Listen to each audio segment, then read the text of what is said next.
My name is Brad Murray. About 20 years ago, something happened to me, something that has just stayed with me all these years. I think about it regularly and it haunts me like a nightmare. I was about 19 at the time, and it was at that time in my life where my friends, the friends that had grown up around me and I with them, we'd all grown up in the same neighbourhood, and at that point they were all drifting off in their own directions, as you should. They were moving away to places, they were getting new jobs. And on this night in particular, two of them were going to be going down to London to start their degrees at university. And so we were having one last night out to say goodbye to them.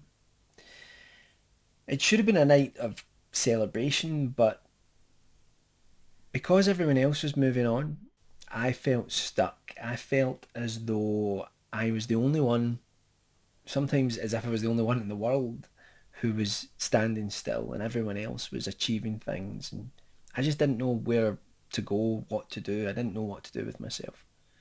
I had no real aspirations, and sometimes that's a real difficult thing for anyone who has ambitions to understand.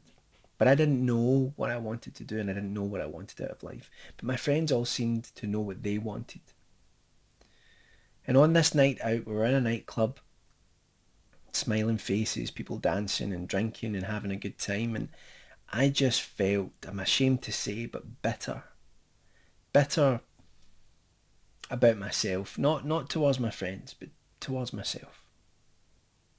That I couldn't find that path.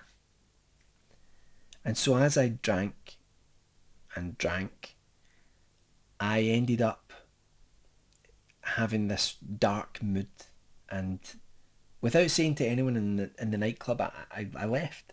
I left the club, and we were in one of the busiest streets in the city at that point, lined with bars and several nightclubs and restaurants. It was dark by that point. I think it must have been around about midnight, and I just started walking. I had that kind of nausea in the background where I thought I'm going to be sick later on. I've drank too much. I needed to clear my head and feel better. I just started walking, and I ended up a street away, and then another street, and then another. And by this point, the crowds had thinned. Weren't many people around at all, and the clubs and the pubs they'd all diminished into a kind of dim sound in the background, in the distance. And it was kind of fitting, I wasn't wanting to enjoy myself, and there was everyone else out there enjoying themselves in the distance. And I felt separate from things, so why shouldn't I be separate? I was walking down this street, not really knowing exactly where I was going. And I remember it had rained, and there was a sheen on everything from the street lights. And the street lights were like pockets, little islands of light down this empty street. And there were a lot of shadows and darkened doorways. And as I walked past one of these darkened doorways, I heard a voice. And the voice said, "Do you have a cigarette?" Now at that point in my life, I did smoke. And so I did have a cigarette. And the voice was, it soon revealed itself. It was a woman. She came out of the shadows of the doorway. And she was beautiful, but she was maybe about 15 years older than me. But she had the air of someone who was kind of quirky, but browbeaten in some ways by the world. You could see it in her eyes. And she had this bleached blonde hair with I always remember it had a black streak down one of the curls. And she was wearing a skirt that was very high and boots, and she came over to me and she asked again for a cigarette, and I ended up giving her one and lit the cigarette, and she started smoking it. And I wasn't really in the mood to talk to some stranger, so I just kept walking on after that. But she kept up with me, kept walking with me alongside, and she just started talking.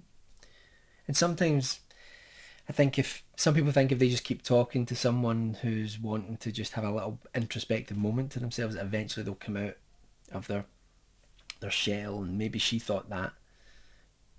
And so she kept talking and talking, and I found myself eventually in a conversation walking along this empty street with this girl. Her name was Marcy, and very quickly we ended up talking about her past, her childhood, her previous lives, or their 20s, you know. It seemed like previous lives to us once we get far enough away from them.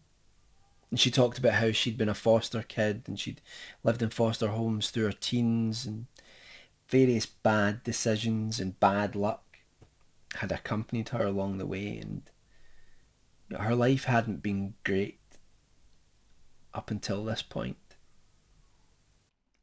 And I found myself kind of warming to her, you know. She had a kind of, I don't know, she had a, underneath this kind of,